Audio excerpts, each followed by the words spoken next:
So, it's been a while since I've written a script for a video, so I'll probably sound like a robot in this one, but trust me, I'm not the robot that you're looking for. In fact, here are some robots that will tickle your fancy. These are the little mech suits, and these are the mech suits that you see in the Avatar trailer reveal. This is the video game Avatar Frontier of Pandora or something like that. That's what Ubisoft Massive is naming it. This is the Ubisoft studio that is in charge of developing this video game. The mech suits pretty much remind you of how Ubisoft's Massive are able to make very good mechanical based assets that can challenge you and sometimes frustrate a player in the game. So if you're somebody who came from Tom Clancy's The Division, which is actually one of the games that they actually have made, I implore you to hold off on your "I'm not interested in this game" comment. Just kick back, relax, and probably hear a few details.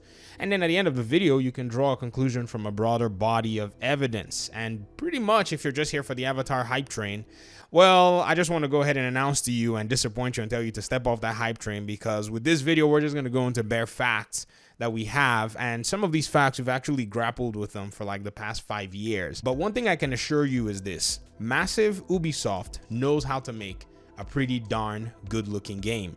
In fact, for the past few years, many of the community of gamers who've played Massive Ubisoft's last two games have enjoyed the Division 1 and the Division 2. Yes, they have made some other games as well, but their iconic video games that everybody knows, basically their flagship titles, are the Division 1 and the Division 2. Now, this is a huge deal for the Avatar franchise. In fact, when we first saw the movie, it was a pretty darn good looking movie. The CGI, the effects, everything was top tier at the time of its release and even production. No one had really thrown out something of that nature. It wasn't really out there as much as that. I think 2009 or so was when this movie was released, and CGI was starting to take a huge shape in that point, and nobody really thought it necessary to make a movie using that much of the digital type of production. But Lightstorm Studios, they embraced it. They went ahead and they basically brought out a very huge grossing movie. Now, when it comes to depth, when it comes to interest, when it comes to content quality, when it comes to all of the things that should make up a movie or a story, everyone's going to have a subjective opinion on how they perceive the Avatar movie. And I can almost bet you with a huge amount of certainty that the Avatar game is going to have the same diversity of opinions as well. Not everyone is going to jump on this. Not everyone is going to be hyped about this. Not everyone's going to be interested in this, but you have to say that it is a game that will still attract a lot of interest. Nonetheless, we have to dive into what we know, because I believe that this is going to shine a little bit of light on the game's development process and probably inform you on what you may expect from the game. There's still a lot of secrets. Obviously, it was just a reveal teaser, nothing much, but we do have a lot of past information that we can draw from, and it can pretty much help open up a lot of this conversation to the audience and to the communities who are interested in this game.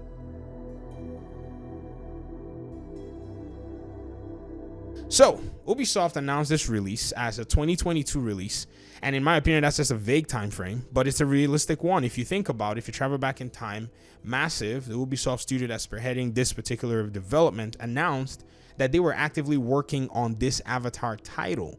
They made this announcement in 2017, and I can almost say that with many video games and the way game development studios work, production and conceptualization of a lot of their games usually start earlier than the date they announce to you that they're actually working on the game.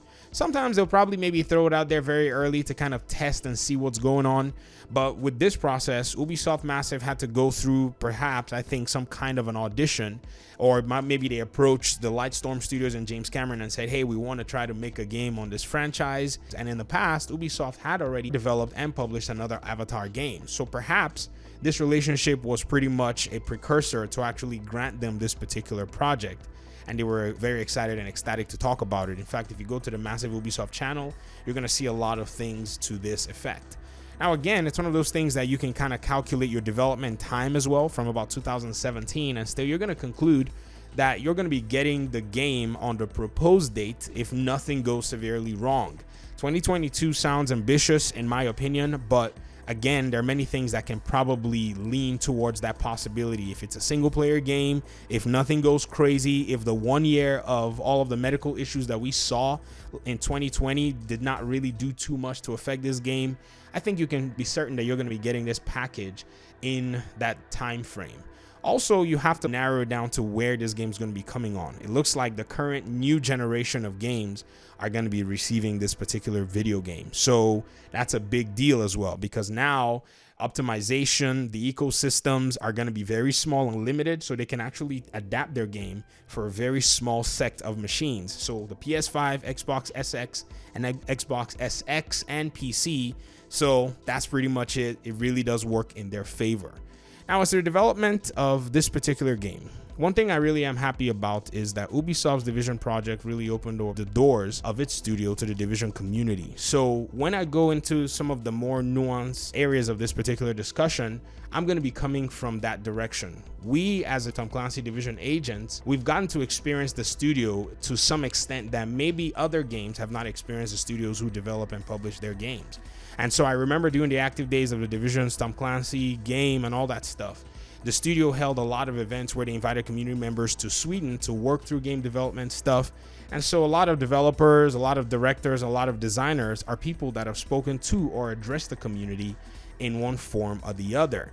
So I think this is where we can draw some of our reasoning as to what we might be expecting regarding this Avatar game. Now, who is to blame for this particular project? I'm just joking. We usually use that as a massive Ubisoft thing. The community has a very bantery relationship with their developers. But what I'll say is within the studio, we have a number of creative directors, a lot of different managers, a lot of designers who spearhead a lot of the different aspects of their games in Massive Ubisoft studio. But again, you have to also go back and narrow it down to who's in charge of every particular game at any given time. And for the Avatar project, it's somebody that's named Magnus Jensen. Now, Magnus Jensen is someone that has a very limited presence on the internet in regard to doing interviews or social media or whatever, but that's the most influential creative director in Massive's entire existence, if you were to ask me. Because The Division, which was a post-pandemic game, was set in the Tom Clancy's universe and really did a good job in depicting a realistic New York after a pandemic that players could actually get into and be very attached to. It grabbed you and held you in there for a couple of years. And so this game has been so monumental to the community that it is very well respected. Even within Ubisoft's own lineup, The Division is actually tagged as Ubisoft's fastest selling game. In the community of gamers, we call it pretty much the most unique third-person RPG looter shooter experience out there. It's a very unique experience, and for those of us who've played the game, we know exactly what that is. Now, yes, some people didn't play the first Division game. They came in to play the second Division game. And even though both games have very different ideologies, which is obvious because their directors and the game designers were somewhat different, you can still say that those people who came into the second game still enjoyed the second game and still see it as a very unique title. Now, if you kind of take these things together and say, okay, we have somebody who created one of Ubisoft's most unique games working on the Avatar project or spearheading the project, I think you can say that you're bound to receive something which is similar to the same creative direction that this person actually did bring to the first Division game. Both games are going to be different, that's for sure. But there has to still be some strand that tells you that this is the same artist that makes both games. So remember in the beginning of this video, I told you Division agents to hold off on your "I'm not interested in this game" comment, because many Division agents love the Division 1, are loyal to the Division 1, swear by the Division 1. But now it's time for you to look at who made the Division 1 actually try their hands on a whole different game. You see, this changes the conversation. You can't just look at the Division 1 and say, well, I love the Division and I'm just going to go ahead and just leave it at that. No, I think because of the fact that your Division beloved game was made by the same creative director, it ought to at least have you take a second glance at this Avatar project, because it's not an Avatar project that's just coming out of the Ubisoft works that you don't really know or pay attention to. The Division and the Division 2 are two games that have been, I would say, supported in a very unique way that you don't really see around. So we deal with these projects based on who's working on the games.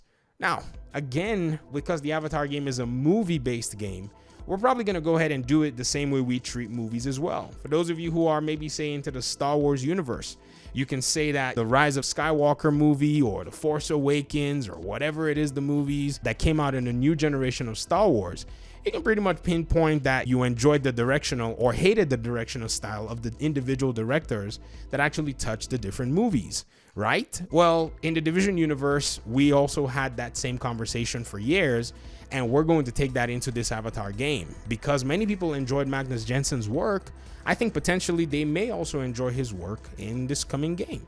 Who knows? The big deal about the entire announcement is based on just the fact that the movie may be coming out, and that's what we know for now. But then when it comes down to gameplay mechanics, when it comes down to the systems, when it comes down to the type of game, all of those things are really gonna matter, because at the end of the day, even though this is carrying a movie title name on it, it is still a video game, and a lot of gamers are gonna be looking forward to what this is.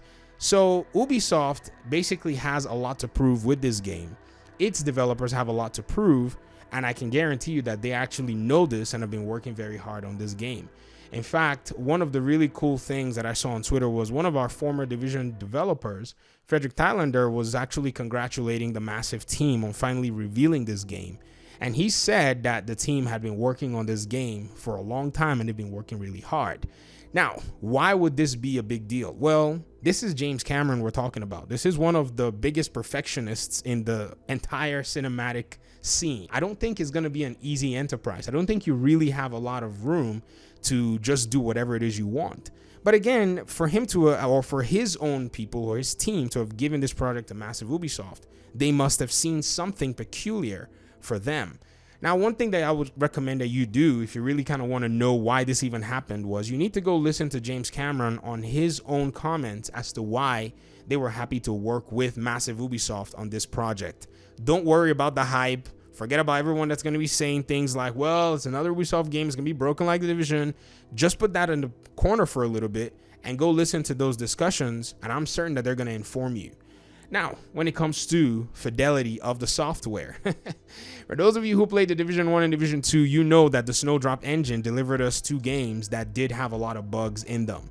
Now, one thing about Ubisoft that you can be certain is they usually stick with their games, but nonetheless, it doesn't mean that you may not receive bugs. From the developer side, a lot of developers in the community have told me, hey, you need to kind of understand that a lot of softwares do get delivered with bugs. And the Division 2 was a huge issue with the PlayStation console. I've said this many times that the PlayStation 4 console was not necessarily the best console to handle the Division 2. And I think it was evident once the PS5 came out and the Division 2 pretty much runs like a regular PC. The same quality if you even go ahead and compare. I've done a comparison on my channel in the past few months. I've actually done a few comparisons, not even one. And you can see how powerful hardware is able to accentuate what the Snowdrop is able to bring. Now, here's the deal. The game's going to be coming out on the next generation. Is it going to be a matter of the next generation being able to handle this and actually do a very good job in bringing out a flawless game? Or is there something within the Snowdrop engine that the developers simply cannot get around in their entire development process? I guess time's going to tell, but if you were to ask me, I think the better hardware is really going to mitigate a lot of the issues that we've seen in the past games. But again, this is just based on hardware to software performance based on the Division game. Avatar might be a game that does a whole bunch of stuff differently, or probably will be less tasking. It may be a single player game and hence not need all of the different netcode and all the issues that a Division 1 had to grapple with in order for it to just do its own thing. Hence, it may thrive and even do better. This is the best possible outlook nonetheless, though. I mean, it could be a whole poop show down the road, but I don't want it to be. I want to play Massive's next game and I actually want to enjoy it, and I hope it's one of those games that you can add to your arsenal and really enjoy down the road. But anyways, I'm gonna stop here. There's just so much that we can cover. There's so much that we can actually draw from, so much history here, but I just believe that one of the best things we can do is take our time and wait for content to come down the road, wait for more information to come down the road, because I believe it's going to be very informative for everybody if you kind of think about it. Right now, what you have is that the top brass, Yves Guillermo himself, has introduced this game.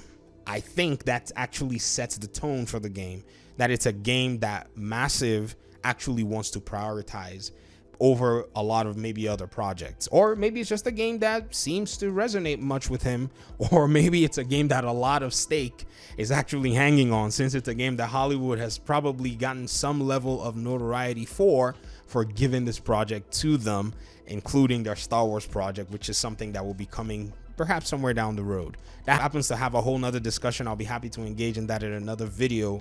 But again, I want to hear your thoughts in the comment section. Talk to me. Do you care? Do you not care? Are you hyped? Are you not hyped? I want to know in the comment section. Thanks so much for watching the video. Peace out.